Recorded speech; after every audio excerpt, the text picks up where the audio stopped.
beautiful Maddie.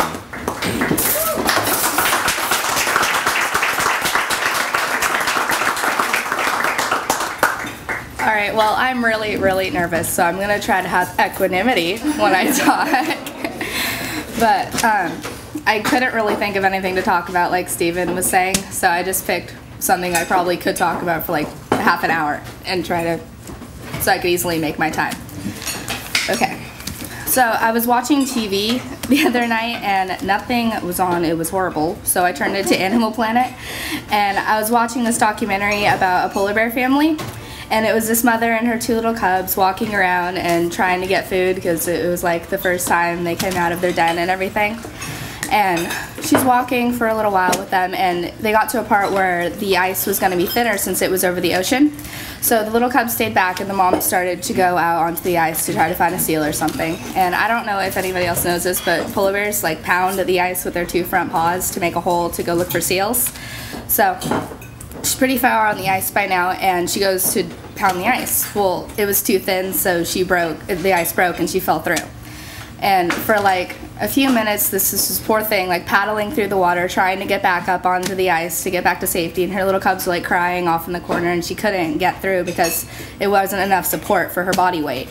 So I changed the channel. I didn't want to like watch her drown. And then I started thinking like, I'm pretty sure everybody knows about global warming and like what it's doing, but I don't think everybody knows why it's happening.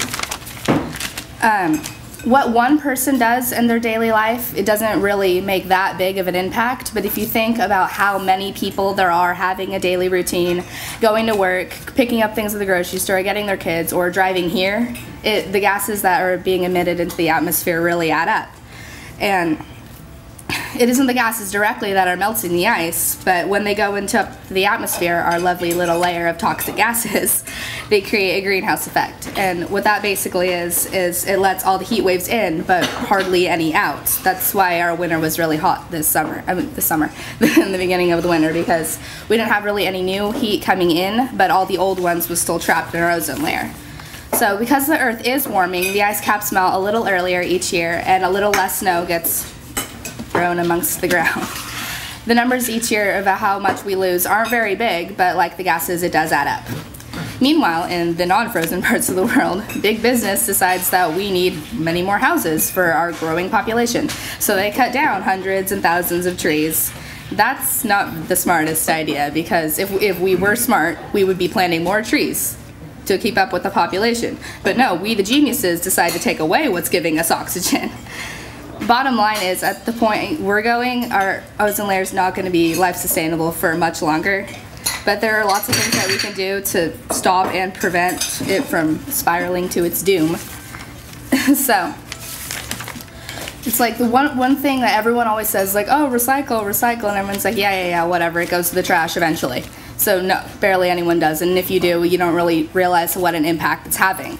A ton of people get the newspaper every day. But what do you do with it after you read it? You throw it in the trash because you read the sports section, whatever. But if you recycle it, one newspaper can be recycled 7 times, and that doesn't seem like a lot. Like one newspaper can be reused. But if you think just one city recycling the newspaper one day, that's a ton of paper that doesn't have to be like gotten again. That's a ton of trees that don't have to be cut down. One full-grown oak tree can support a family of 4 with enough oxygen for their entire life. So. And then you buy the reusable bags at the grocery store, like the new ones they have out, you buy them for like 99 cents. It's smarter because they hold more to begin with, and they don't rip. You don't have to double bag your milk. You can like not have to worry about them ripping in or falling amongst your trunk and whatnot. And so if you bought got it. Okay, so like if one city bought those reusable bags used them for one day, that's a ton of plastic bags that wouldn't end up in landfills. I mean, one of those takes 100 years to decompose by itself. And if you think of each day more and more trash bags filling up for 100 years, it just gets ridiculous of how much plastic you're going to have sitting there that it doesn't need to be there. So it's really simple just to get the reusable bags. They don't rip, they don't do anything. And if we did those things, we would help our planet immensely. And like, what other choice do we have? We get this one home. It's not like we can just like move to the moon, like I heard someone talking about on the news. That's ridiculous. So it shouldn't honestly be this hard to take care of our planet. It's really shouldn't. So if you put plastic and paper or whatnot in the blue trash cans instead of the black ones, and you buy the reusable bags at the grocery store, it's the least you can do for your planet. And for the ones who are helpless in the matter, like the polar bears, well, their lives depend on our actions and they deserve our help. So.